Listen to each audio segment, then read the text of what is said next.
Okay.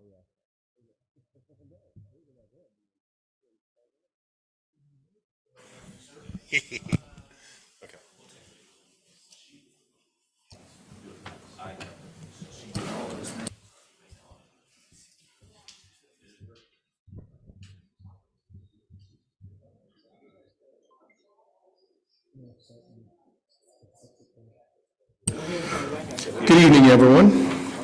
I'd like to welcome everyone to the City of Clearlake City Council meeting. We're hosting it here at 14050 Olympic Drive in Clearlake, California. Today is Thursday, November 2nd, 2023. It is 6 p.m. Madam Clerk, could you call the roll? Councilmember Slotin. Here. Councilmember Overton. Here. Councilmember Kramer. Here. Vice Mayor Claffey. Here. Mayor Purdock. Here. Councilmember Overton, would you lead us in the pledge? I pledge allegiance to the flag of the United States of America and to the republic for which it stands, one nation, under God, indivisible, with liberty and justice for all. If you wouldn't mind remaining standing, and I'd just like to offer this time for a moment of silence that we might bring peace and well-being to all those around the world who are struggling right now.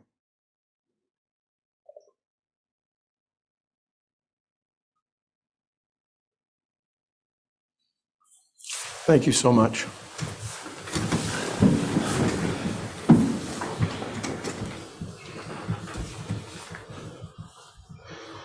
Mr. Fleur, any changes to the agenda? No modifications, Mr. Mayor. Like a motion? Second. I have a motion by Councilmember Overton and a second by Councilmember Kramer. All those in favor signify by saying aye and electronically vote. Aye.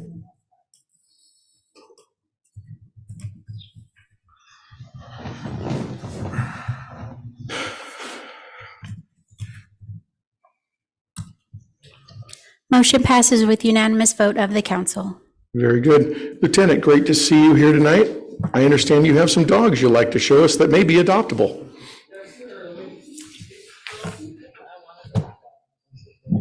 Nice one. It was really friendly. This one too big for me though. Oh yeah. Here's a nice little lap dog for you. Good evening, everybody. This month's adoptable dog is Goliath. He's an 8-year-old Rottweiler mix. He is a volunteer favorite. He's very good on leash and enjoys his very, very long walks. He's a social butterfly and has made some friends while being at the shelter. He knows his manners very well and he always wants to please. Goliath loves to play fetch and is still very active.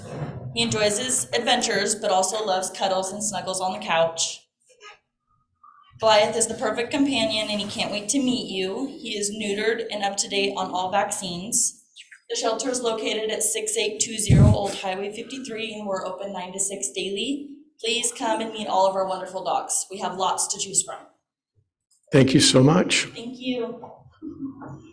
Trying to get the dog on the camera there. I know, I saw you. It was a very good attempt. Yeah, I'll work on that. Off a little bit there. Okay, so the current count in the shelter is there's 51 dogs in the shelter currently. There are no puppies, there are no cats, and there are currently 2 kittens in the shelter. This year to date, from January, we've taken in 201 dogs into the shelter. We have dispositions for 172 of the dogs. 71 of the dogs went to rescue. 70 dogs were returned to the owners. 31 were adopted. 1 was euthanized, and 6 have either died or lost in shelter care. We have a live release rate currently at 96%. Thank you, Lieutenant. Okay, awesome. Thank you. Appreciate the presentation as always. Moving on, presentations and certificates of appreciation for the Trunk or Treat event. Ms. Vermontes. Can I meet you down there? Yeah. I have them to give. Good evening. Speaking to the microphone. You come around here, they don't need to say anything. Okay. This is our party and planning director. Party and planning director. Recreation and events. Coordinator. I like party planning. Okay, I do too. And parades. Party Parades. planning and parades. Concerts. So we did our trunk or treat this year. We had it at the youth center. We also had a movie afterwards. Several people from the community contributed to this. I'm gonna just read off the names because only a couple are here, and then the ones that are here I'll do last. That's okay. We had the Police Officers Association. We had Dale and Karen Valentine, Kathy Wells, Travis Harborth, Catherine Miller, Adam Viramontes, Aubrey Weiss, Emberlyn Weiss, Johnny Lindsay, Pierce Edwards, Clearlake K9, Amy Avila, Dayanira Lopez, Michelle Perry Higgins, Grocery Outlet, and then we had Melissa Swanson, Adeline Leba, Kathy Wells, Cheryl Ullman, and Joyce Overton, and last but not least, we had Chris Jennings, who not only donated candy, but he also donated the big screen TV inside the youth center. He also paid for the movies, all of our movie series this year, he did that. Thank you.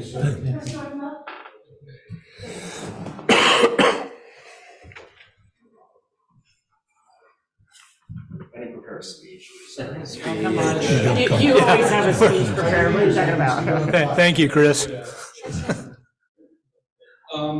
Thank you. The camera's right. Oh, yeah, I guess I gotta talk to you. Thank you to the city. I always try to contribute, whether it's to the police department or to the youth. Hopefully, everything I try to participate in makes some sort of a positive impact in those lives. So, thank you all. Thank you. Thank you so much.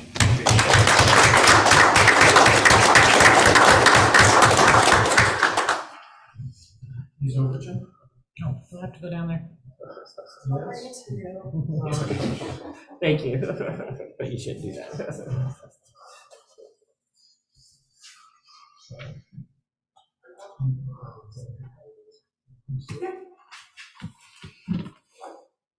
Good.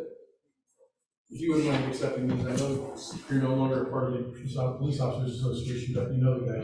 Associated with them. Very He associates with him. Thank you very much. Thank you for helping.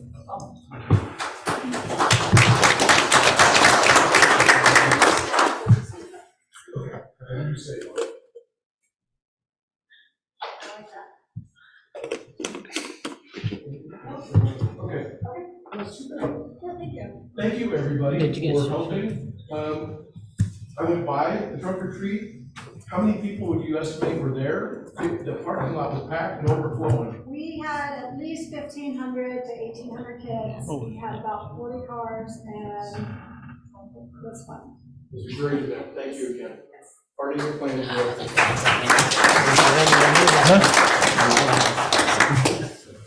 I'm good at estimating it now.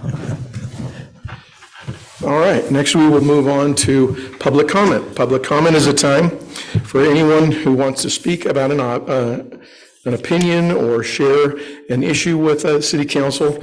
Just remember that we are not able to respond or answer questions, but we would love to hear from you. We do need to comply with the Brown Act, so it can't be anything that's on the agenda tonight. We will discuss those things at that time. And I have a request to speak from Bob and Mary LaCroix. Please, come on up to the mic. They want to talk to us about parking citations.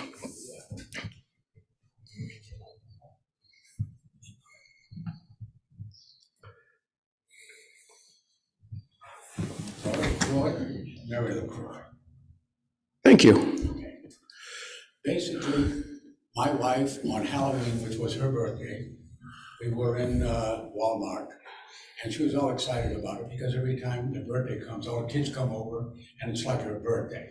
So she was all excited and nervous. We forgot to hang up the placard. Man came over, gave us a ticket. I understand it completely. He had no way of knowing if I was illegal or not. So, and I agree with the fine, because anybody who takes someone else's should be fined as maximum as they want to. However, we were fined $275. And the gist of the thing is that it was as if we were not handicapped. We are both handicapped. I'm 90 years old, and I'm a veteran of Korea, and I'm what they call a traveling salesman.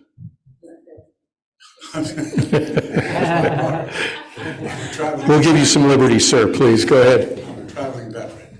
So anyway, if this council can do anything, a ticket of $275 is just, we're on Social Security and our total income is $1,600 a month. This would be very. Sir, thank you for bringing this to our attention. If you wouldn't mind, I think Lieutenant in the back of the room would like to talk with you about that. Thank you, we appreciate your attention. You're very welcome. Is there anyone else who would like to speak at this time? Please step forward. If you could, introduce yourself and the topic. Oh, that's okay, just leave it on the table, that's fine. Yes, my name is Andrew Kirkendall. And I would like to I'm requesting the board to try to seek a change in the city manager. I believe he does not have the best interest in the city. The city manager has been giving bad advice to the city council and ultimately has caused tremendous financial damage. And I feel it's only going to get worse until a change is made. I personally don't know the city manager, but based on his management and ideologies, he does not have the best interest in the city of Clearlake. His management skills and opinions are not facts. They are not reflecting historical preservations, state laws, and the Constitution. He has his own agenda of what he wants the city to be and is financially burdening the community by his legitimate permanent actions. When there is a housing crisis and limited amenities, the city manager and the council can be doing a better job at managing the city. I have learned that the city manager is the jury, the judge, and the executioner and speaks on the behalf of the city in regards to the building department and gets the board to submit to his requests. How many more lawsuits does it take for the city to go bankrupt? Seeking a resolution is the utmost benefit to this community. The government should be working with its people and not disrespecting its citizens. There are property owners that pay property taxes and citizens who want to clean up Clearlake and make it a safer place to live. And by judgments, the city manager feels they have more power. Keeping neighborhoods in ghetto status becomes everybody's problems. There is urgent abatement issues that have been neglected and ignored for years. It's a squatter's paradise, and the taxpayers have to suffer. But the city just waits and hopes for the next tax delinquent sale to solve their problems. And the constant excuse is because there's not enough money. But the city has no problem in handing over $500,000 for litigation defenses. The city is being managed like a city in a third world country, not America. We need someone who cares enough for its citizens. Thank you. Thank you very much, sir. Is there anyone else who would like to speak at this time? Very good, seeing none. Madam Clerk, are there any on Zoom attending?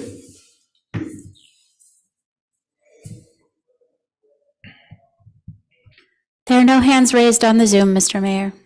Thank you very much. I'm going to close public comment at this time. Move on to item G, the consent agenda. Is there any member of the council who would like to pull an item? Seeing none, do I have a motion? Yes, Mr. Mayor, I'd like to make a motion to accept the consent agenda as presented. I'll second that. I have a motion by Councilmember Kramer and a second by Councilmember Slotin. All those in favor?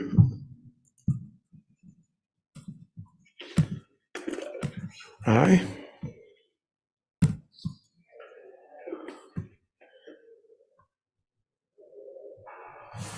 Motion passes with unanimous vote of the council. Thank you, Madam Clerk. Moving on to item H, business.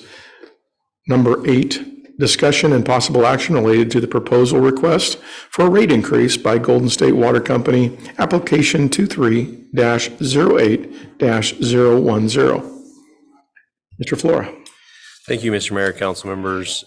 So we talked about this item a few weeks ago, as you recall, and the decision was made by the council to continue the item, try to get a little bit more information from Golden State, and then make a decision on how to be involved. So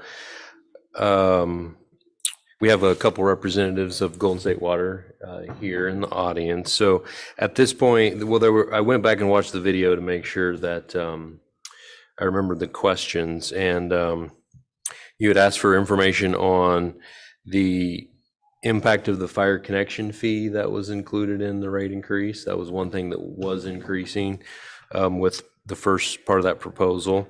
Fire hydrant flow data, and then capital improvement projects completed in the last 5 years. So with that, I think the council did receive from Mr. Ahart last week, maybe, a list of the active fire hydrants in Golden State system. But beyond that, I haven't received any other additional information. So presumably, Golden State is here to discuss that with you. So that's really the presentation I have, unless you have any questions for me. I have none, sir. Does member council have a question? Not at this point. Very good. Mr. Ahart, would you like to step forward and introduce your guest? Thank you both for being here. Do a good job. As you guys know, I'm Keith Ahart, Operations Superintendent for Golden State Water Company this evening. I'm going to introduce Paul Schubert. He's the General Manager over the northern area. Well, now it's Water Supply Southern California as well, but he's our General Manager, and he will be able to answer more in depth some of the questions that you had for me last time. Thank you, Mr. Ahart. Appreciate your help. Sir, welcome. Good evening, thank you. So there's a series of questions you asked, and I did bring some paperwork. A lot of it is actually, Yeah. Yes. I'm not a big Mike fan, so the amount of capital work we've done the last 5 years. 5 years is a little awkward position, so I went back to our 2017 rate case. So every 3 years, as we mentioned, we have to find a general rate case with PUC, so that's a requirement to do that. So in the 2017 rate case, we were approved on capital $4.3 million. We actually spent about $4.5 million. We overspent our capital. And I know a question, I'm going to come back to that about which project we actually got done. In the 2020 rate case, we were approved for $3.3 million in capital. We spent $3.9 million in capital. And we overspent our capital in both rate case cycles. This rate case cycle, for comparison, we're asking for about $6.6 million in capital improvements for the system, and that's the cause of the significant rate impact if we do not get consolidation. I know consolidation was a question about how that was going to work and what that impacted, or whether the same amount of capital we done or not with consolidation. We're actually asking for almost double the amount of capital work with no impact on the rates if we get the consolidation. That's the key point I really want to make there. The rate impact would actually be on the Arden Cordova CSA of about 0.3%. It's actually 0.26%, somewhere in there, versus a very large increase in Clearlake, which none of us want to do that. That's why we're asking for consolidation. We're being asked if you could just put the microphone a little closer to your mouth. We're on TV too, so. Is that better right there? I think so. Okay. Let's try it. All right, we'll give it a shot. The other question was on fire flow, I believe, not just fire hydrants, but I believe there's some questions about the actual fire flow. Right. So Keith went out and did some fire flow around some schools and the city hall here. So Burns Valley Elementary School, we did a fire flow, it was about 1,948 gallons per minute at 20 PSI. The city hall here was 2,890 GPM at 20 PSI. And then Pomo Elementary School, did two of them over there. I have to ask them why. One was about 2,700 GPM, the other one was 3,100 GPM. And I asked if he could have the fire marshal go out there and just verify, just do a fire flow test at one of those sites to make sure our numbers are accurate. We're kind enough to do so. At the Pomo School, it's 2,948 GPM, what they verified. So it matches our data. It's on a different day, so it's right there. So Could you repeat those addresses, please? I'm just going to ask one question. Supervisor Sabatier, can you hear in the back? Can you hear in the back? A little higher. Okay. A little higher? Okay. Thank you. Sorry, I've been in meetings all day talking quite a bit. It's okay. I want to make sure everybody can hear because I think that's why they're here. Yep. If it's okay, I can actually hand this piece of paper to you. Sure. If you can hand it to our manager.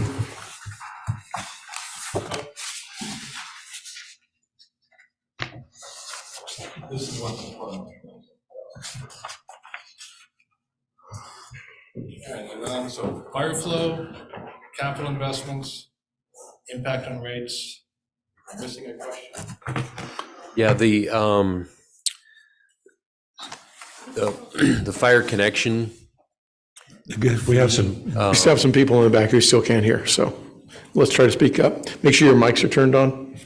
So the fire connection fee, I have to pull up the language, so forgive me if it's not super precise, but there was an increase in the rate like per inch or whatever for that. And so we weren't real familiar with exactly what that meant. So maybe you kind of explain.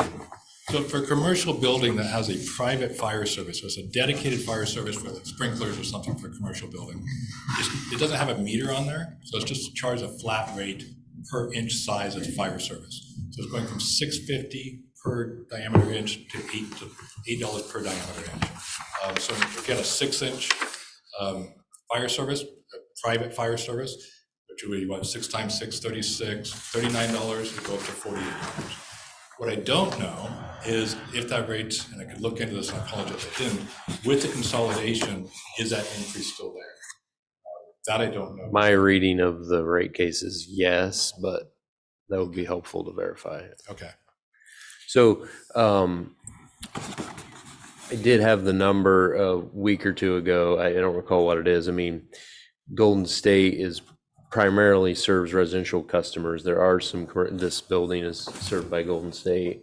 So mainly, I mean, you have a few school facilities and the stuff here on, I guess, the south side of Olympic Drive, primarily the commercial. If I recall correctly, I think there's between 30 and 40 commercial connections in Golden State system would be affected by the rate. It is a very small number. Mostly our customers are residential. Very good, thank you. Vice Mayor, you have a question? Yeah, I just had a clarification on point one, the capital investment. You said $6.6 million. Is that including the merger, and what proportion of that would come to the Clearlake system? No, this is all Clearlake. And I'm sorry, it was 6.275 million. So 6,275,900 is what we're asking for. Of that, about 5.7 million is in water supply projects. 2.7 million is in water main projects. 610 for improvements to our treatment plant. Another about $1.5 million in what we call blankets, which is meters and services and minor mains and all the things that just the churn that went out. So all that is actually spent in Clearlake here. That's in the current? That's in our current application, yes. So that'll happen over 3 years? Correct, yes. Again, to put that into context, the 2020 GRC was 3,328,526. So it's almost doubling the amount of capital that we're asking to spend. And as you know, I mean, everybody knows cost of everything is skyrocketing. So just to do main replacement projects, which touches to a point I think somebody asked at the last meeting is, we don't always do the project that we listed in the GRC that we asked for. If we want to replace the mains over here on Valley View, well, the city is going to repave over in Olympic, so we pivot and spend the $2 million on the mains over in Olympic instead of Valley View, which is what we listed in our request. Because we're forecasting what's happening 3 to 5 years out. As we all know, I mean, things change, the world changes. But we, as I've shown, we're actually spending more capital than what we're getting approved for. If I can just ask for a definition, what's GRC? I'm sorry, general rate case. Okay. It's a general rate case every 3 years. Any other questions? Yeah, I have several of them. I was provided with an old set of fire hydrant flows, and there were additional fire hydrants installed, so that's a good thing. But I still don't have very much confidence in the number that you provided today, because of the at that time there were 132 fire hydrants. Now you have over 180, I believe. About 45% didn't have adequate fire flow. The next question is the Public Advocacy Office stated in their letter in opposition of your request that you haven't performed and the projects that you said you would. Maybe you had an explanation on that gave you that. And the other portion that I'm really concerned about is that according to some some data that was pulled out of your websites is that based on a investment in our system, the Clearlake system is the least amount invested in compared to all your other districts. So I heard three distinct questions in there. So Right. I'm going to try to keep them in order. All right, the first one is we went from a certain number of hydrants up to a higher number of hydrants. That's because we've been replacing mains. As we replace water mains, we get to add the steam, what we call steamers, 6-inch water mains or fire hydrants, which increases fire flow and increases the number of fire hydrants in the system. I'm not sure why you're disputing the numbers. Those came right out of our GIS system of the number of fire hydrants we have and the fire flows that we're These were old ones. I think that's the only set I received like 2 years ago. So, okay. If I can help clarify, I think, so I don't think he's disputing the number of hydrants, but he has been provided some older fire flow data for the hydrants that you had previously. And he's saying 45% of those 130 or whatever it was didn't meet adequate fire flows. That could very well be the case. It absolutely could be the case. That's why we're investing in the water mains and in the hydrants to increase the fire flow. So. And do you remember the other questions? Oh, no, there's two other questions. I'm sorry. Okay. I don't. Hydrants was one. What was the second one? The second, the Public Advocacy Office stated in their letter in opposition to your request that you haven't performed on the ones on the previous rate increase based on certain amount of public improvement projects, and that you're now asking for the same amount of money again, basically. And I think you're paraphrasing a little bit, but the point is very good. It's a good point. And it's an example I'm giving where we budgeted to do a bunch of mains around Valley View. It's called a Valley View AMR, area main replacements. But instead, we're taking that money and going to go do an Olympic area because the city is going to pave that. So we need to get in there and spend, I think the estimate, 2.2 million, somewhere in there, 2.2 million that we're shifting from Valley View, which the public advocates will probably criticize us for saying that we asked for that project and we didn't spend it on that project. We're going to spend it on a different project. So the money is being spent on capital in the system, in the community. It doesn't always line up with exactly what we forecasted years in advance. No, but we have a forecast of which streets are going to be replaced. And that's not always holds true either. A lot of that depends on your finances and which streets are going to get paved. And we do try to work with the city to make sure that our mains get put in prior to the paving, because nobody wants to cut open brand new streets. It gets very expensive. The third question, if I have this listing here, and you can have a copy of it. It says the different service areas that Golden State owns, and it looks like on this particular analysis that the improvements per service is the lowest here in Clearlake compared to, all of them. Thank you. That actually really supports why I'm hopeful that you support the consolidation, because Clearlake is a single standalone rate-making area. So the 2,200 customers we have pay 100% of all the costs for the full service, the full capital, the expenses, everything is borne by those customers. If we consolidate, we actually subsidize Clearlake with other customers, which is what we'll be doing in this application. So if you look at the size of the service area, if you're comparing, we have a metro service area that has 100,000 connections. The amount of capital for those 100,000 connections will obviously be much higher than Clearlake with the 2,000 connections, because the rates, you couldn't afford the rate. The rates are high now. We don't want them any higher.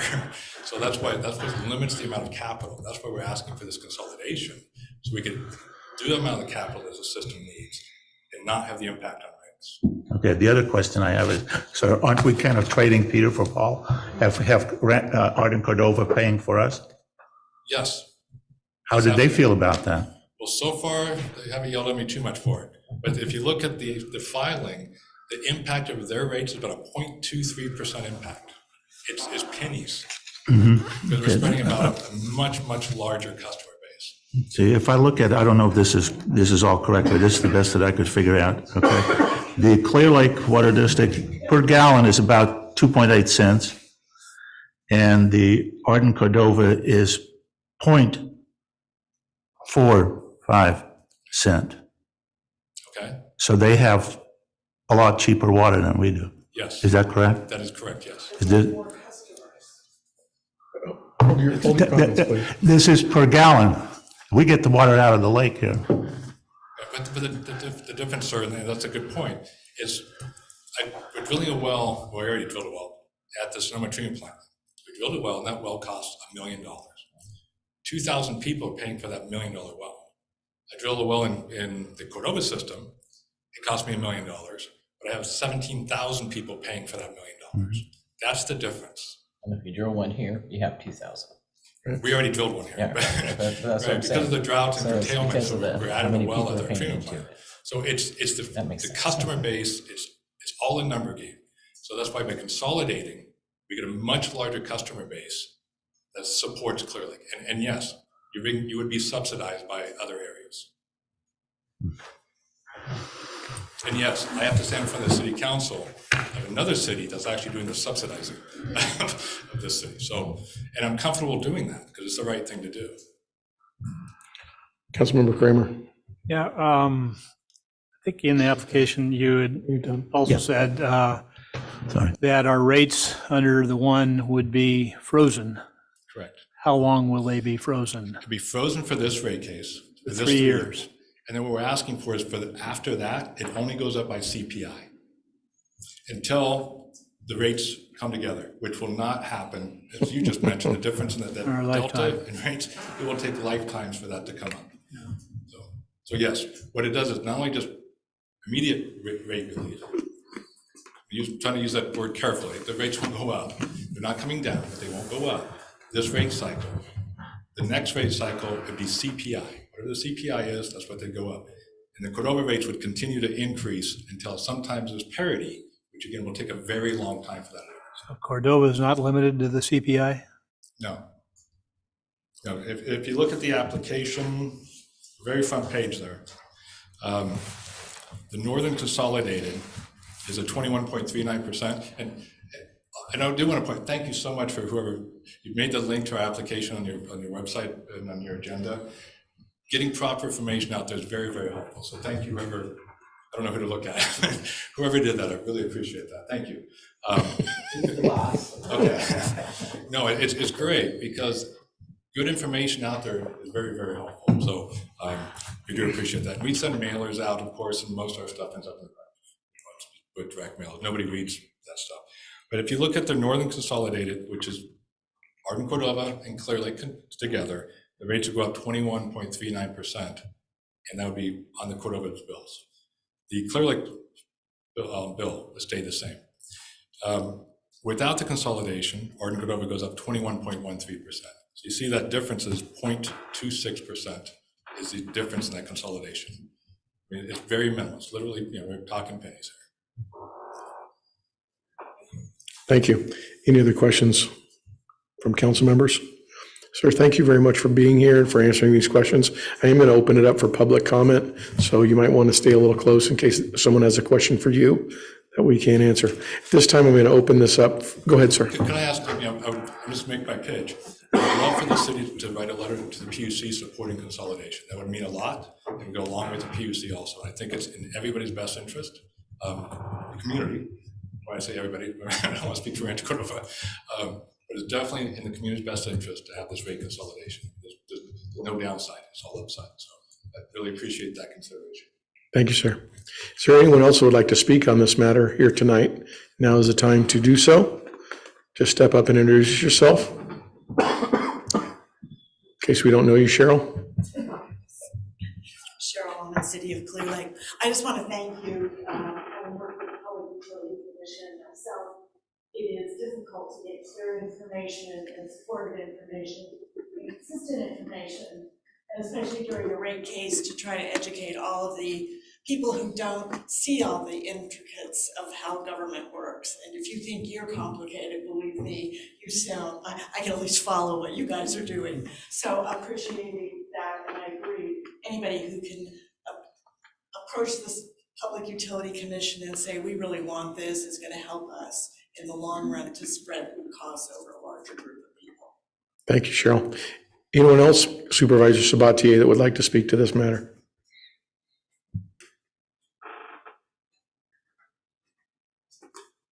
Good evening, Bruno Sabatier, City of Clearlake, also supervisor. This is always difficult. Nobody wants to see the rates increase. I will tell you that from my experience, and obviously also from your experience, trying to combat the CPUC on rate increases is just not a winning battle. It sounds like there's an alternative that can benefit those that do have Golden State Water. I am not a fan of Golden State's philosophy or their privatized water tactics, but we do have a good manager here that does care for the community. We see him doing stuff in our community, always contributing back to the community. And I feel that at his word that this is something that we should look into and make sure that this is the better alternative than just trying to fight an increase. This is an opportunity to decrease that by a whole lot. I don't know what the time frame of how long it will be frozen. I know in a conversation I was told indefinitely that's not possible, but even if it's 3 years, it's better than these 3 years getting a 40% that you, again, cannot fight at the CPUC. I'm waiting for your guys' kind of lead to take similar letter that you would write to the Board of Supervisors to make sure that we are all on the same page and fighting for the same thing, but wanted to provide you my opinion. And I think that you at least, it's amazing to have an alternative to this rather than a yes or no to a rate increase. Thank you. Thank you, Bruno. Anyone else wanting to speak on this matter, please step forward. Seeing none, I will close public comment on this item, except I need to check with Madam Clerk and anybody on Zoom. There are no hands raised on the Zoom, Mr. Mayor. Thank you so much. Any final comments or deliberation? Then we need to provide direction to staff. For providing us. Turn your mic on, and if you wouldn't mind. Okay, I think I'm in support of this, of the consolidation, so I am in support of us writing the letter. I don't see where it doesn't benefit us. Rancho Cordova maybe, but but not us. But it doesn't seem like it's going to harm them too much either. So. Thank you, Councilmember. Vice Mayor? I concur. I would say I would support the. I concur. I would say I would support the merger. I still think we should be involved in this process, though. We have incredibly high rates, and we need full transparency on the process. And however the city can get involved in this process, I think we should. Thank you, Vice Mayor. Anyone else have comment? Sir, Councilmember Kramer. I also concur with Councilwoman Overton and Vice Mayor Claffey. I think it seems like it's plain slim, no other decision that we could make. Like I said, like Supervisor Sabatier said, even if it's just 3 years of frozen rates, that's better than 40% increase, which we could possibly get if we didn't get that. And PUC, we know CPUC will do what they want. So I would be in concurrence with that. I also would like for us to be involved in the process going forward in whatever manner we can. Thank you, Councilmember. Yes, I concur. Is there any other areas we could be combined with? I was just throwing that out there. Councilmember Slotin. I'm in favor of continue to monitor this. I think there's a way we can be part of the procedures. I appreciate the general manager to give us additional information, although I'd still like to see more flow data, but that's just me. No, and thank you. Thank you for traveling all the way up here. I appreciate your personal expense and time. But as I was saying, anything we can do to try to reduce the rates. We live in a very beautiful area. Unfortunately, our water rates are so high, most folks can't afford a yard. And personal property improvements really beautify a city. And that's one of the things we were on the top of our strategic plan that we would like to see done. So anything we can do in partnership with Golden State would be greatly appreciated. And Canocti too, because I saw you come in. I have one additional comment though. I did analysis a couple of years ago, and at that point, Golden State is obviously the most expensive one, by approximately $500 per year per customer. So hopefully this will help for that. Thank you. Yes, Councilmember Overton. For the city manager, I think. How can we keep track of this? And like they all say, they want to be involved, but is there a way that we can watch this and see the progression of this? Yes, my understanding is that we really have two options. Either was talk about submitting a letter, so there's a public comment option, which is what we did 3 years ago. The other option is to actually join the proceeding. We talked about it a little bit last time. And, you know, if everyone understands, I think I'm hearing that that's what you have consensus to move forward. And so if you gave direction for that, then we would join the proceeding. So it would just, you know, we would stay in the loop on everything, be able to see additional information. As I understand, I haven't been a part of that previously myself, but think, you know, water is important here in the city, as you've all been talking about. And I think, you know, it would be good for us to go ahead and do that. We could additionally send public comment, a letter of support of the consolidated district. Happy to do that if you direct that as well. Kind of what I was wondering. But it sounds like you want to go ahead and send the letter supporting that, and then direct staff to also take steps to become part of the proceeding. Yes. You have that correct, sir. Thank you. Gentlemen, thank you. Thank you for your manager here in our area. He is a good neighbor. He's been a longtime friend. And we do very much appreciate what he does for our community and with your support at Golden State. Thank you. Including what they're going to be supporting here at Thanksgiving. You got your letter, Mr. Ahart. So we appreciate it. If you could drop those rates, that would be fantastic. Better. We'd really appreciate that. Very good. It's always good to have a comic as a mayor. Wasn't trying to be funny. All right, moving on to item H9, discussion and consideration of adoption of employee home loan assistance program. Mr. Flora. Yeah, Mr. Mayor, council members. So been wanting to bring this back to you for a while. Was a little surprised to see the last time we talked about it was October of last year. Wow. So we brought up the idea then, I went back because it's been so long and watched the video on this one as well, and kind of had forgotten some of the ideas that some of the council members brought up. So anyway, you know, we're proud of the retention that we have with our city employees over the last number of years. You think, you know, there's a lot of value in that from a number of angles, and one thing that could be additionally helpful is helping employees purchase a home in the city if they would like to. So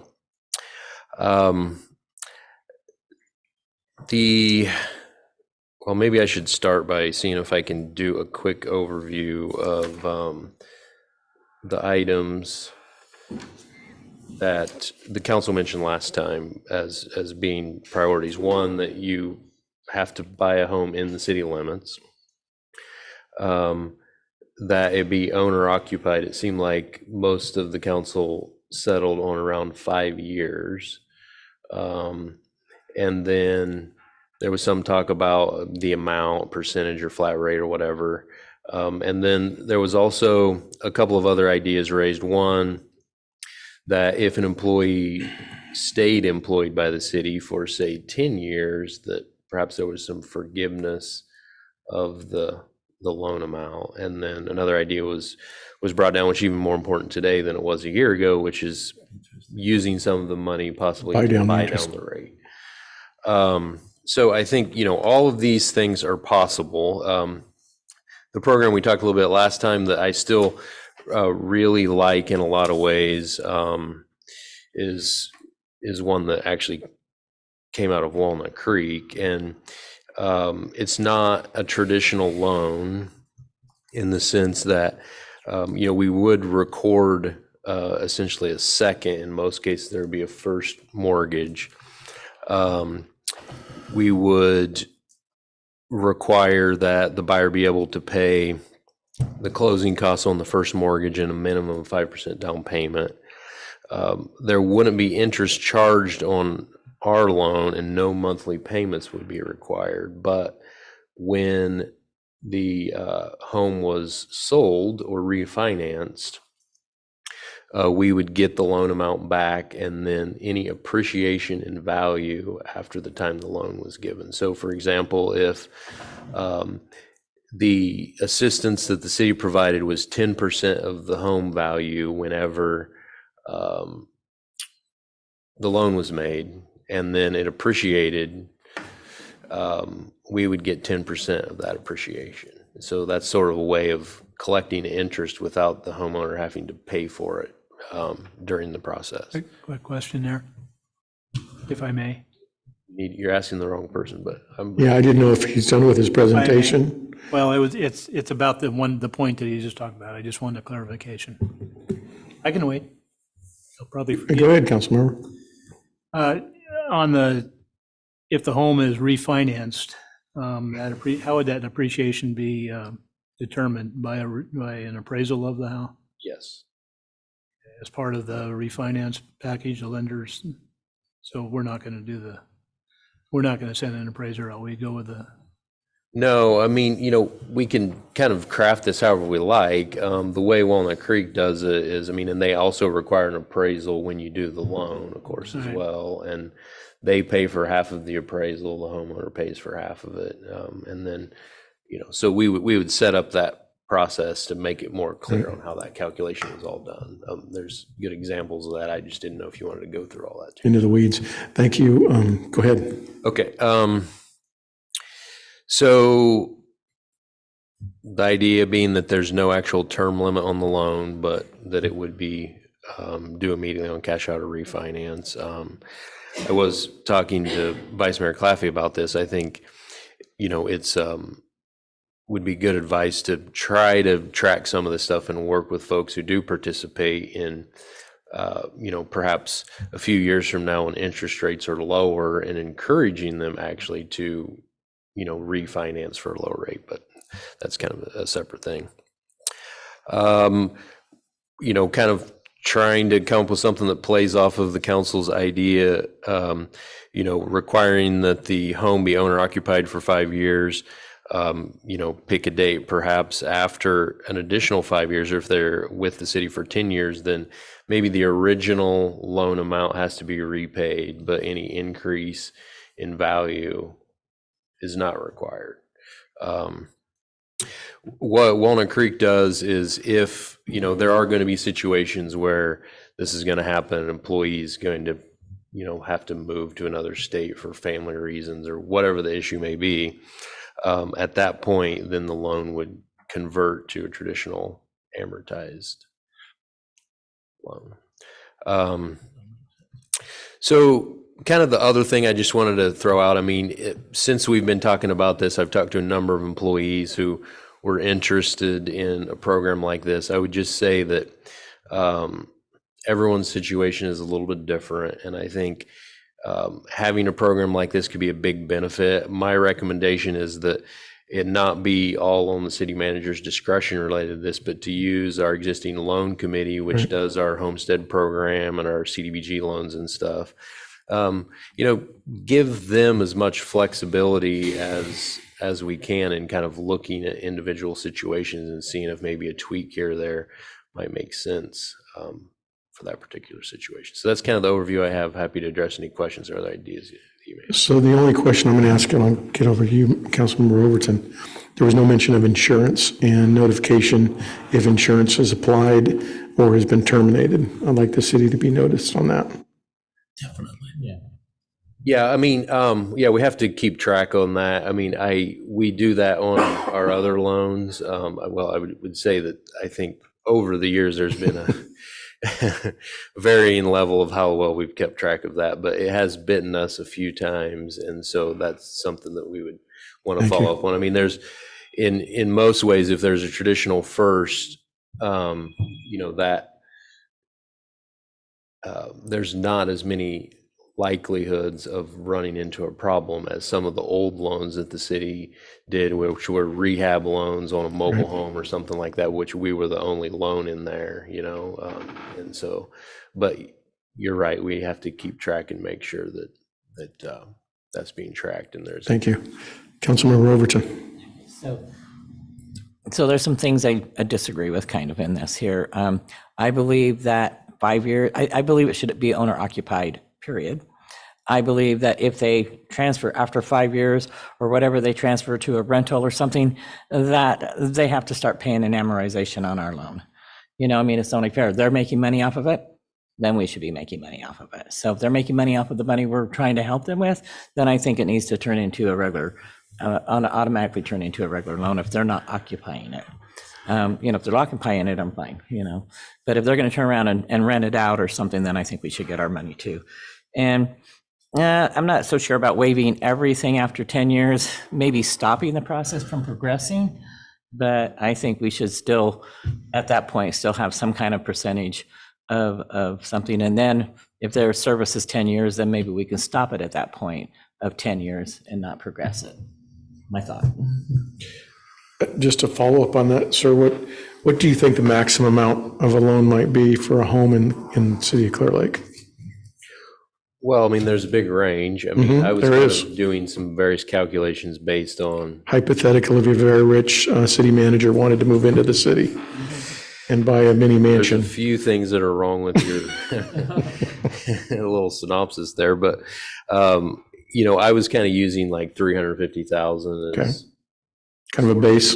Yeah, kind of a base, and I think, you know, somewhere between 50 and 75,000, I think, is what would be necessary to sort of accomplish a purchase at that level, and you know, I mean, you know, we learned this through some of our loan applications and the importance of trying to make sure that a buyer comes in and doesn't have to pay PMI. I mean, that can be a huge issue. So assuming that we're going to be able to bring in and cover the 20%, they have to do 5%, we're doing the rest, making sure they have closing costs. You know, you're going to be in the $60,000-$70,000 range for a $350,000. So they can't use it for a first, for a down payment. No, I think that would be most likely the big part of it. Yeah, would be towards down payment. Yeah. And buying down a loan or the rate. I did forget to mention, sorry, I did talk to a loan officer about the possibility of buying down rates, and I was supposed to get some information that I haven't gotten yet on that, but you know, I think there's pros and cons, it sounds like, of doing that. You know, right now it makes sense, but you know, if interest rates are, you know, it's not going to happen in a year, but say they were back to what they were a year and a half ago or 2 years ago, was that money well spent on our part on behalf of the buyer to buy down the rates? Because they're saying it costs about 1% of the purchase price to get a 0.5% reduction in your rate, right? And so, you know, I don't know. I mean, that is something that, you know, we could look at further if you would like to. It definitely sounds like there's some pros and cons that I hadn't thought about in talking with the loan officer about it. So. Thank you. So we could put it in as a negotiable item. We could put it in as an option, so and then the loan committee could take a look at it and make a decision. Because things will change over, 4 or 5 or 10 years for certain. So I think you need to leave it so that you can have some room to adjust to whatever is happening at the time that the change is made. I think if we set this in concrete now, it's going to come back and bite us. So I think you need to have some flexibility. Yeah, thank you for your patience, Vice Mayor. You got a comment? Similar vein to Councilmember Overton, perhaps a limit of just 1 loan per employee. I know what you're saying. I think that would be a good way to restrict someone. If a city manager is here 20 years, you could buy 4 homes through this program. We don't want to see that. Yeah. Good point. Any other comments? I don't know. Was it- Hey, Just was it- actually one. How many people have taken advantage of this at this point? Well, no one, we don't have a program, but, program. I mean, in the last year, I've talked to 3 employees that have interest in it. And I think right now, we have, 1 or 2 that have some active interest in taking it. I mean, I don't think there's going to be 20 people that do it. I mean, a lot of people are already established here and, don't really need the program per se. So it's a little bit more forward thinking than the folks we have here today. But, Right. we're doing a great job of bringing on a lot of new police officers. And, I mean, I can see it being a little more popular in the next few years. All right, and just to, you have something else? Well, I was just going to say, this program years ago, when the city first developed, the police department had a program where That was a federal grant. I was just going to mention federal that. grant where they could help them buy a house, and it really kind of helped get us, our police department kind of going. So I see kind of the same with this here as kind of an incentive too. Do you remember that? Cops Next Door. It's part of community policing, government, federal grants. Great program. Okay, I'm going to open it up for public. Anyone wanting to comment on this, please step forward to the mic.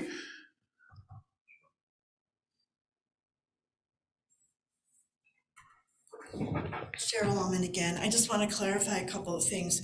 We're not only looking at the new employees as an opportunity, but also other existing employees that could go for it as well.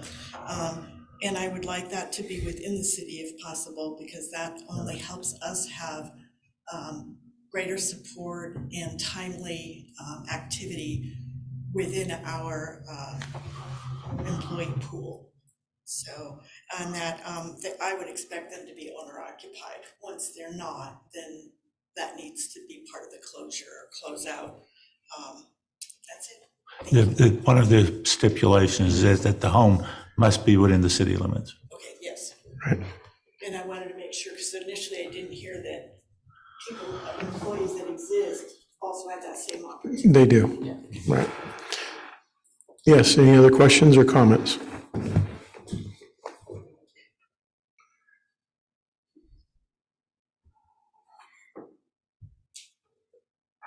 Hi, good evening to everybody. I am not, I don't have a lot of experience in loans and how they work, but I'm just first off curious, if people would have to buy their home in the city of Clearlake, I would think, right? That's required? Yeah, and then as far as owner occupied, I think that's gotta be a must.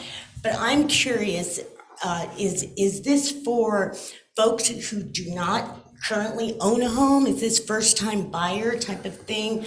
Or could they own homes in other cities? Is there any stipulation there as far as, is this like, the most important, would this be their first home purchase, in other words? Go ahead. That's a good question. Mr. Floyd. Well, yeah, the way it's envisioned now is not that, we do have a first-time homebuyer program that anyone in the community with certain income requirements could qualify for. This would not be envisioned as that. I mean, if an employee currently lives in Kelseyville and wanted to purchase or build a new house in the city of Clearlake, they would be eligible for this program to do that, as it's envisioned currently. Yeah. So how would they live in it then if they lived in Kelseyville? They'd rent the house in Kelseyville and live in Clear Sell Lake. it. Or Okay, sell so it. that would be a whole lot of follow-up from you guys. They would just have to live in Clear Lake, ma'am. Right, okay. And am I understanding correctly, they don't have to pay this loan back or? No. Okay, so what are you saying as far as after 10 years, if they're still an employee, what would happen? Go ahead. Okay, well, that's still a little bit undetermined at this point. Right. We've discussed a few different options. What was initially proposed was they would have to pay the loan back. They would not have to make monthly payments or be accrued any interest on the loan. Once the house is sold or refinanced, then the loan would become due back to the city. And we did discuss the possibility after a certain period of time, say 10 years, a portion of what was due being forgiven. But that, I think, needs to have more discussion with the council. Right.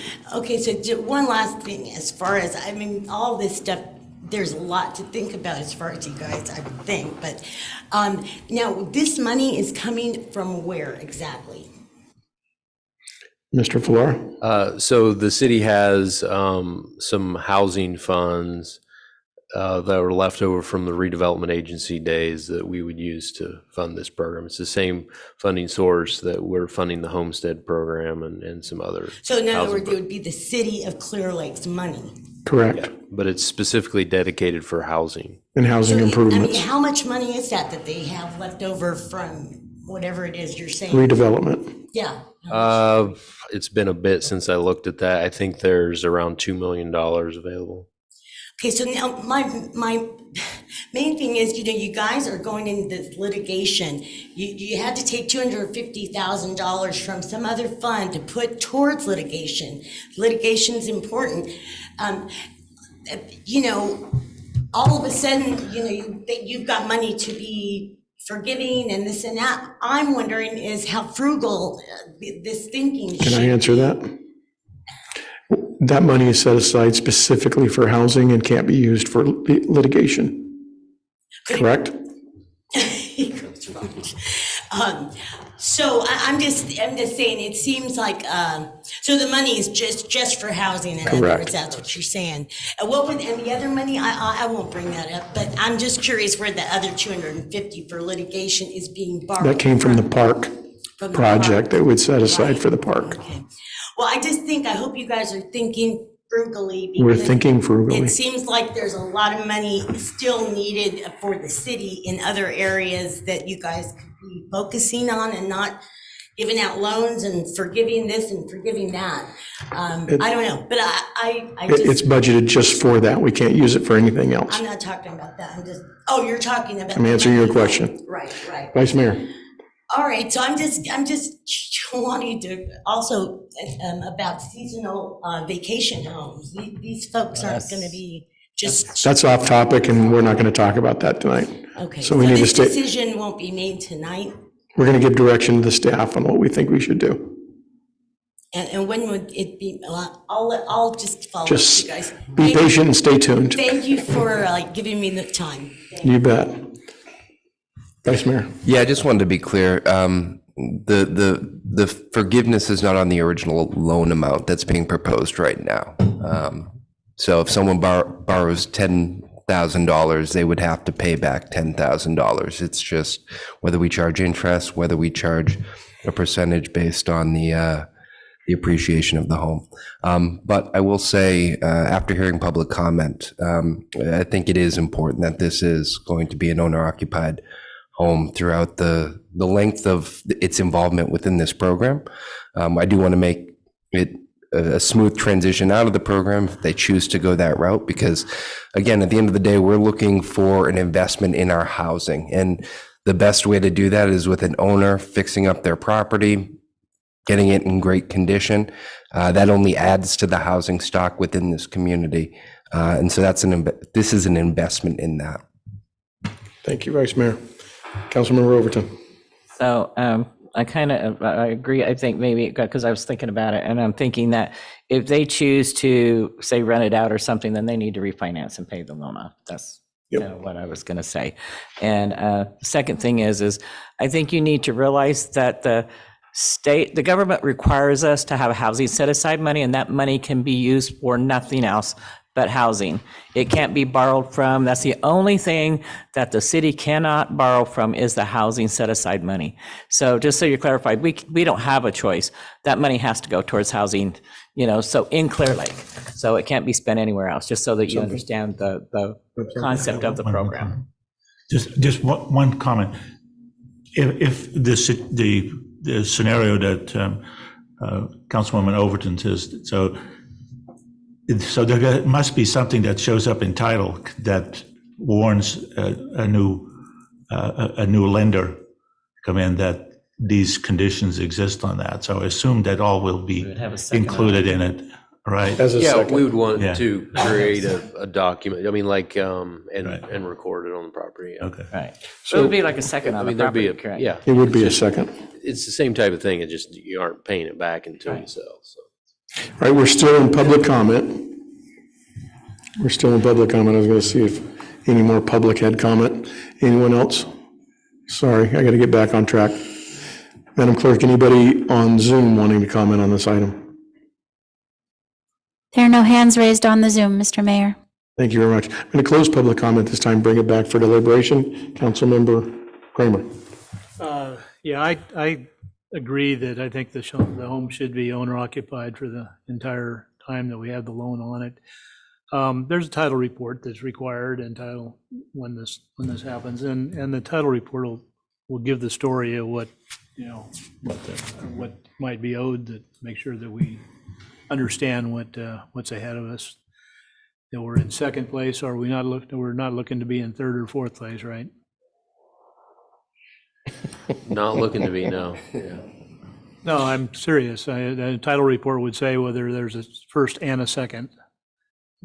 This program would be on a second, no lower than. Right, well, I mean, you know, there shouldn't be multiple deeds of trust when we do this, because, you know, we're going to be doing it all at the same time, right? So, Yeah,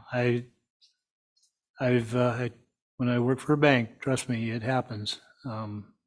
Sometimes it's a contractor's lien. There's a lot of ways but that's where the title report is going to be really important. Okay, any other comments? Very good. Direction, right? So, looking for direction. I don't want to speak for council. I've tried this before and usually get my hand slapped, but I'll try again. It looks as though we'd like to move forward with it. Can you bring it back? Councilmember or Vice Mayor Claffey has a comment. Well, I just wanted to, I guess, question the council. Are we comfortable with the appreciation being the determining factor here, or do we want to have an interest rate? Or I haven't heard any comment about that yet. I was fine with the appreciation valuation as am I. Depreciation is one thing that would, I think I asked you that question earlier today, so I mean. We now have item number 9 and 10, that, you know, this appreciation shall be waived and all that, so that has to change then. Those two bullet points have to change then, correct? Right. well, it depends on what direction you give me. Well, we And I said, think it's clear on the one that it just be owner occupied yeah. the entire time. There were a couple things mentioned about the appreciation part of it, and whether, you know, this was the council's idea last time about giving some benefit if you stayed in the house for 10 years. Like, we can just completely do away with that, or as Councilmember Overton mentioned, you know, maybe after 10 years that is 50% of the appreciation. We can do it however you like. I mean, I think that like at that point, 10 years or 15, whatever we decide, I don't think we should go back and say, oh, you don't have to pay anything, because. No, I think they need to pay back the loan. Everybody, They get the loan. But I think that, I think we should get something, we're maintaining that loan, we have staff time in that loan. I think we have to get something out of it. I don't think we can waive everything. I think there has to be something that comes back to the city. So I'm saying after 10 years, maybe that at the 10 years, there's an appraisal and the appreciation either stops there, or at the sale of the property, if it's 20 years, then we get maybe it's not the, you know, full percentage, maybe we knock it down some. But I do know that some money has to come back to the city to cover costs, at least the costs. You mean above the loan amount? Above the loan amount, yes. Again, in 10 years, that property may not appreciate. It may have actually And that's depreciated. So what are we doing that? I've never seen that in California. Well, You haven't? You Good. haven't? No, Wow. Not over the long term, but. not over the long term. Go ahead, Vice Mayor. I've seen it. Every 5 years, you kind of estimate what, you know, those ups, those. Maybe we just eliminate that altogether. I mean, not having a monthly payment and not having any interest accrue, really like a normal loan, is a pretty big benefit to the employee. Very big. I think so too. Do we know what it would cost for this program for the city? Well, I mean, you can.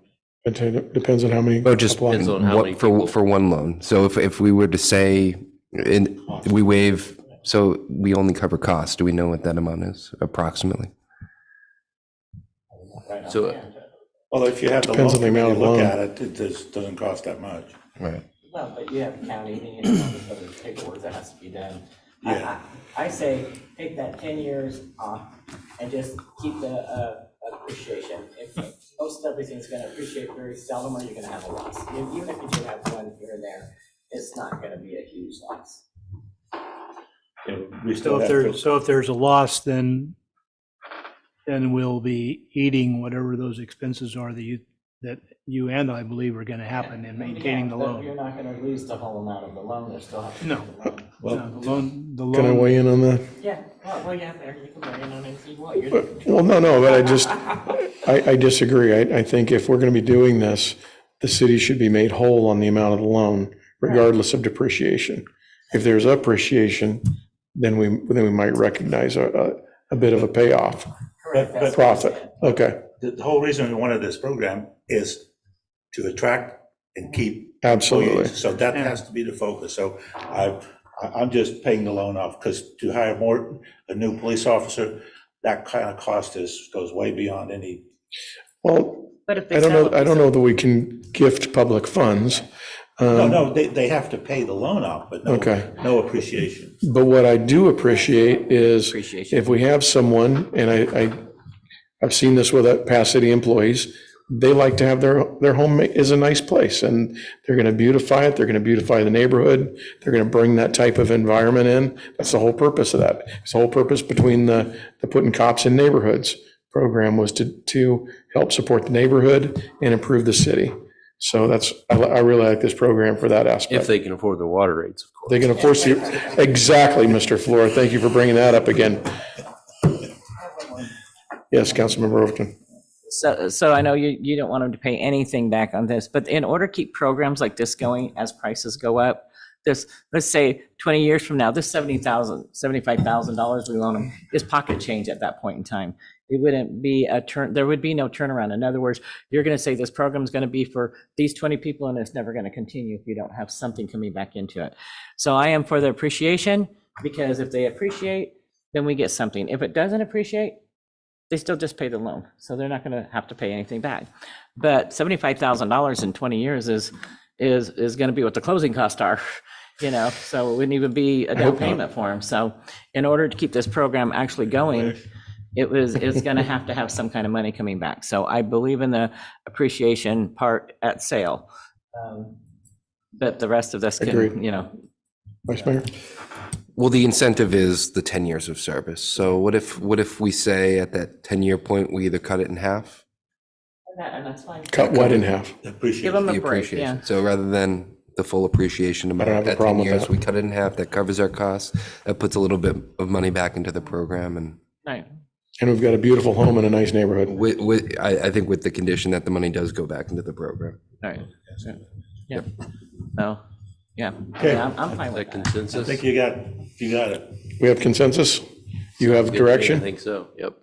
Very good. Thank you. Very good. Thank you all. Can I ask when you think this program will start? Nope.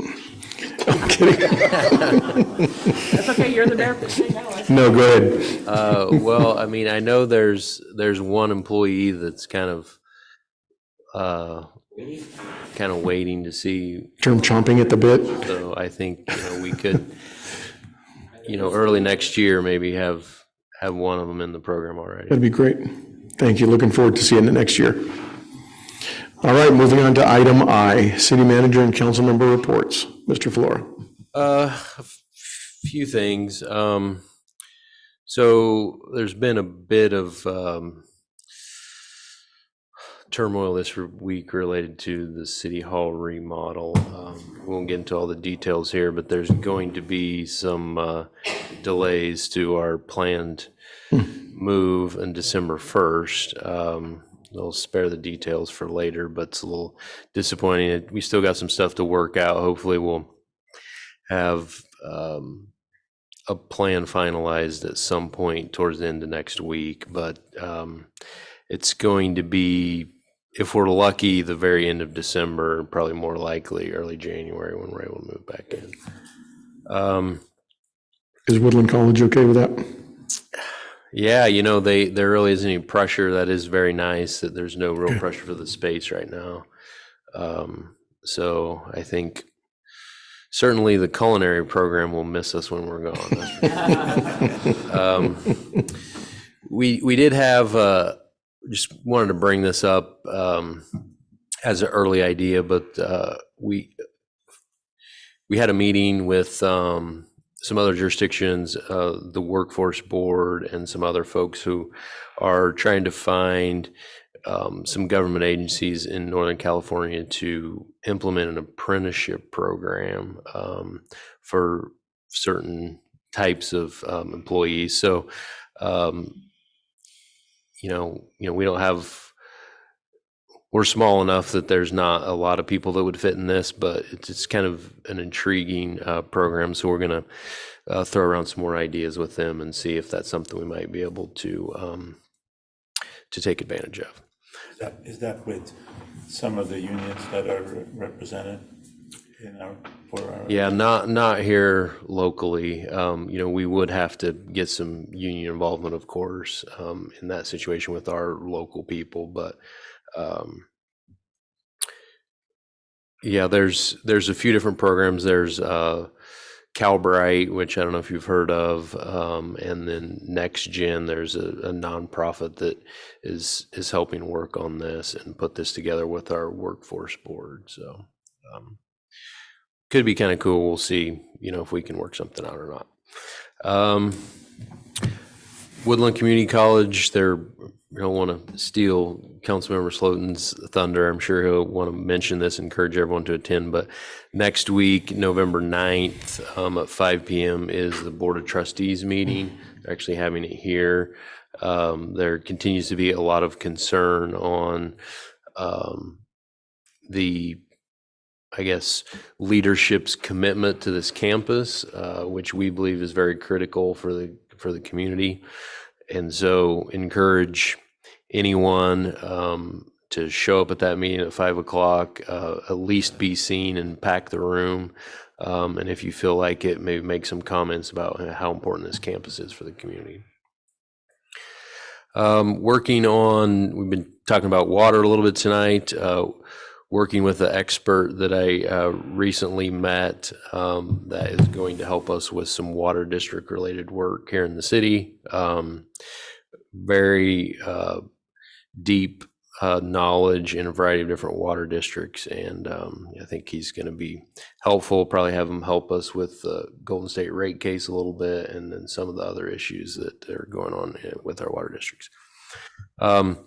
Found out, I think yesterday, that the state controller approved our proposed direct tax sale, which was quite shocking that they were that efficient. No, this is a state controller. She's state treasurer. So Betty Yee, I believe. I know I get questions from some of the council members, the length of time it's taken for the cell tower to be installed on the sign over by Starbucks. It's been a couple of years now. They are doing some work on that. Just today I got an email with the final proof on the Clearlake logo that will cover that cell tower on the very top of that sign. So they are moving forward on that, and I think they're expecting to have all that work done early December. That will improve cell phone coverage throughout the city, hopefully. I guess that's the goal. We'll see. I believe it's a U.S. cellular tower. So, can't hurt. Yeah. And then, there's a lot of webinars coming up on various changes in state law. Every year there's so many bills that are passed. So there's a lot of stuff with zero emission vehicles that we're going to be required to do. There's a lot of new housing stuff. We've talked a lot about some of the affordable housing developments. SB 35 went into place, which basically removes almost all of our discretionary authority on housing developments. Well, AB 423 was signed into law, which further limits that discretion. And it's hard for me to even imagine, like, every time I see one of these bills, I think it can't be worse, and then they figure out how to make it worse. But in fact, there's a provision now in certain situations that if a local jurisdiction refuses for some reason to approve a housing development, that the state can just approve it from their end and basically take jurisdiction over the approval process. So anyway, going to be a lot over the next few months, doing a lot more, trying to catch up on that and make sure we don't get in trouble. So with that, that's my report. Thank you, Mr. Flora. Councilmember Overton? Well, I've been very busy just trying to keep up with the moving out of our senior center. So we're kind of getting settled in at the Masonic Lodge, and hopefully our renovation on the kitchen part will start this week. But the driveway or the parking lot looks beautiful. Awesome. Got something started here. I'm so happy that everybody is like saying, oh, it looks great. So definitely looks great. And I appreciate that part. So we're going to be talking about our politicians. They're going to be in town on Sunday for the Democrat barbecue. So if anybody wants to meet with them, go to their barbecue. That's the place to be, because that's where they're all going to be. Congressmen, senators, assemblymen, they're all going to be there. So if you want to talk to them, that's where you should be to, get your ticket now. And that's happening where? That's at the Obsidian School at the back. Cornelius and Yeah. So, and the senior center is going to be catering it. So that's even, 2 for 1, so help them pay us. We're kind of down on our seniors there at the thing. So kind of encourage the seniors to come. It is actually, once we got settled in there, it's a big place, and it's it's still going. The food's still good. I hope you guys come for breakfast. So it's still going okay, right? So I'm just hoping this will be trying to get everything else moved out this Friday, Saturday, and Sunday, and hopefully Monday we'll be kind of done out of there. So then we'll just. Our offices are still open there, though, so the building is still open for services for seniors and their families. So outside of that, I am going to be gone for a week. Just to let you guys know, I'm leaving next Wednesday, so I'm taking a week off because if I don't, I'll probably fall apart. So I'll be gone for a week. So I just wish you wouldn't announce it, because usually stuff happens after that. No. I'm going. I don't care. No. I don't care. I'm going. It's been planned. So right. I believe I'll be back for the council meeting, though. So I should be. Thank you. I should be in time for that. Thank you. There's no second. You don't have one till December 7th, so you should be good. Oh, okay. Take 2 weeks. I don't think they can survive without me. They're not too happy I'm taking off now, but I booked it like a long time ago. Councilmember Slotin. Again, and to reiterate what our city manager says about the Lake County campus of Woodland College, it's the morale is really low. Certain programs that they wanted are available in other campuses, except here.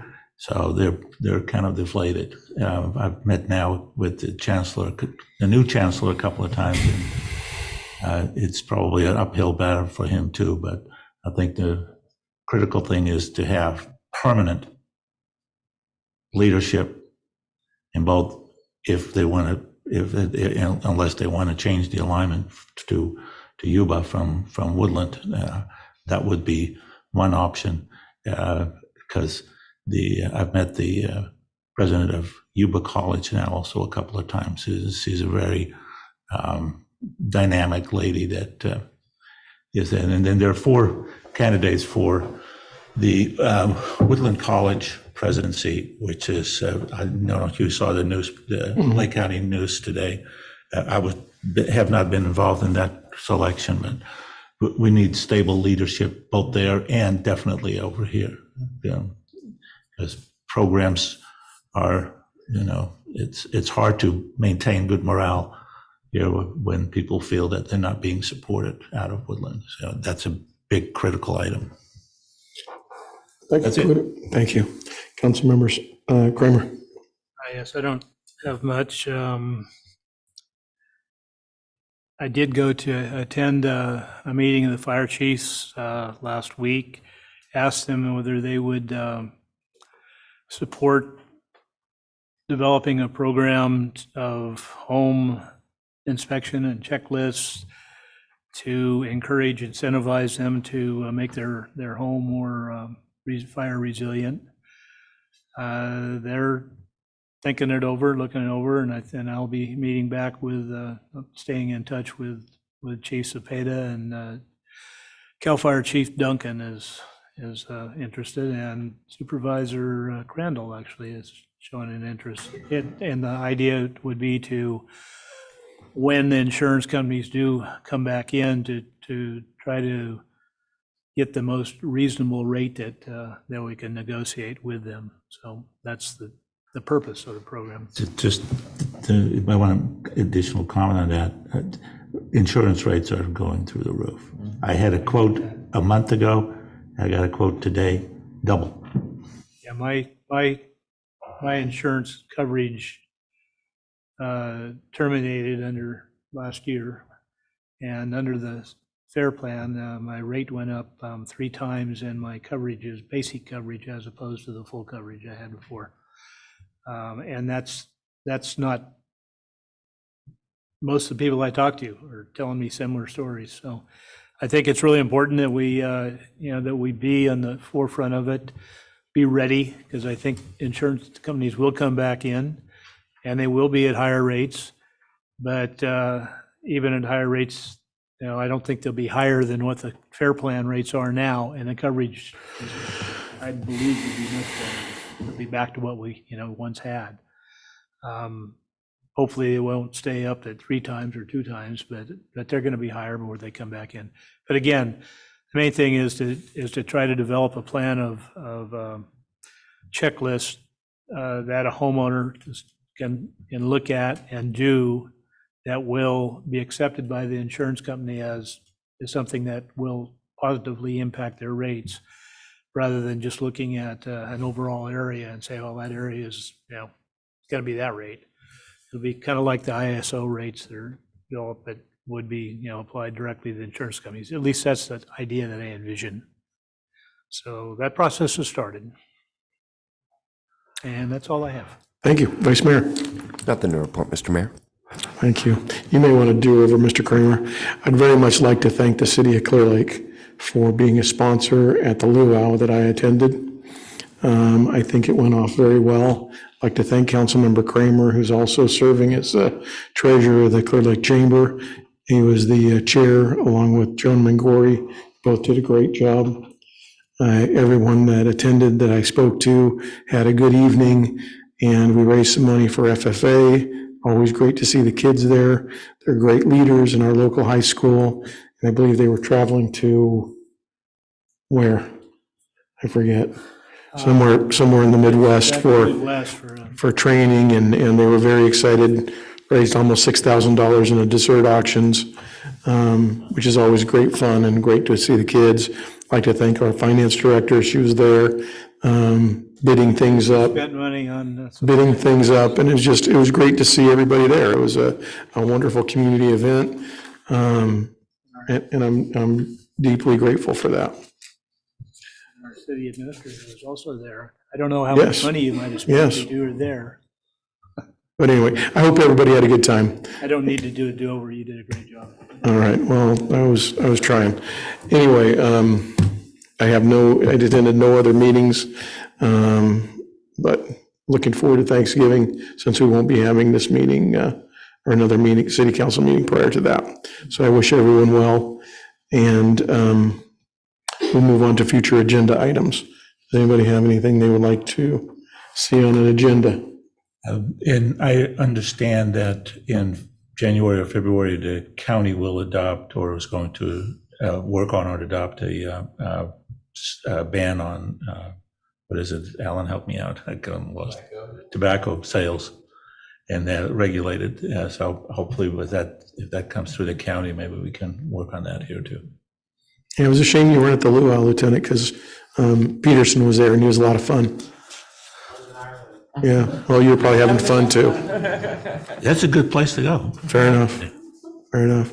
All right, we're going to close this meeting, and we will reconvene in 10 minutes for closed session.